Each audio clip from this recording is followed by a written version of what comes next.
Hello everyone and welcome back to my channel, Edmond Mendaros. And for today's quick tutorial guys, and I'm going to show you on how to resolve quick access with the error code 1002 in Windows 11 or Windows 10 computer, and reads can't open quick access software that's required for quick access couldn't be installed with the error code 1002. So generally, error code 1002 in quick access often indicates network-related problems or permissions issues that block the connections. This error occurs due to network firewall restrictions, account permissions, or recent Windows updates that may interfere with quick access, and this issue can arise from a misconfigurations within the quick access app or conflicts with third-party security software. Kung paano ba natin ito i-fix, and without further ado, and let's go ahead. So I recommend to run a quick access as administrator. Kung paano ba yan natin gawin? So all you have to do is to open up on a search menu, and dito sa search for app, so type mo lang dito yung quick access. Ayan, and then makikita mo kaagad dito yung quick access app. So ang gagawin natin dito is kailangan mo lang mag right click, and then iselect mo lang dito yung run as administrator para i-try natin to reconnect this app. So click mo lang yung run as administrator, and then if you receive user account control, and i-click mo lang dito yung yes. Okay, so makikita mo dito na na-open na tong a quick access. Alright, so ang next solution na pwede natin gawin is to repair and reset the apps. So kung paano ba yan natin gawin, all you have to do is to open up again on a search menu. And dito sa search for app, so type mo lang dito yung settings, and then click mo lang dito yung open. And next step, select mo lang dito yung apps. At dito sa right side, i-click mo lang dito yung installed apps. So click mo lang yan. And dito lang sa installed apps at search app, ay kailangan mo lang i-type dito yung quick access.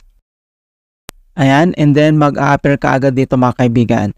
So ang next step, dito lang sa right side, kailangan mo lang i-click yung tatlong dot. And then i-select mo lang dito yung advanced option. And dito sa kanyang advanced option settings, and then scroll down at kailangan mo lang i-select dito yung reset. Alright, so if this app isn't working right, so we can try to repair it. So i-click mo lang dito yung repair, and then wait natin na ma-complete yung repair process.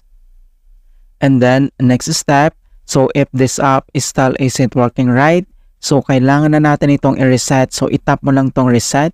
And then this will permanently delete the app's data on this device, including your preferences and sign-in details. And then i-click mo lang dito yung reset, and wait natin na ma-complete yung reset process. Okay, so after dito sa reset procedure, and next solution na pwede natin gawin, so close lang natin tong settings, and then gagawin natin is to run Windows Network Troubleshooters. Kung paano ba yan natin gawin, all you have to do is to open up again on a search menu. And dito sa search for app, so type mo lang dito yung troubleshoot settings, and then i-click mo lang dito yung open. And dito sa troubleshoot, and under dito sa option, select mo lang dito yung other troubleshooters, so click mo lang yan. At dito lang sa most frequent, and then kailangan mo lang i-select dito yung network and internet. At dito lang sa right side, kailangan mo lang i-click dito yung run. And wait natin. So madadirect tayo dito sa help and support. So ang gagawin natin dito is to paano lang yung step-by-step procedures. So nandito lahat yung details na pwede natin gawin para ma-fix yung problem. Okay? So after dito, and other solution na pwede natin gawin is to restart the quick access process. Kung paano ba yan natin gawin? So dito lang sa taskbar ng ating computer ay kailangan mo lang mag-right click dito sa blank space area.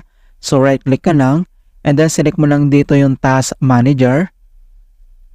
So dito lang sa task manager at dito rin sa processes tab ay kailangan mo lang i-locate dito yung quick access. Alright, so i-select mo lang dito. So ang gagawin mo is to select and then kailangan mo lang mag-right click and kailangan mo lang i-click dito yung Add Task. Alright, so after dito sa Task Manager, pag nagawa mo na, and then close lang natin yan. At dito lang sa Start Menu and then kailangan lang natin mag-restart. Okay, so i-click mo lang tong Restart.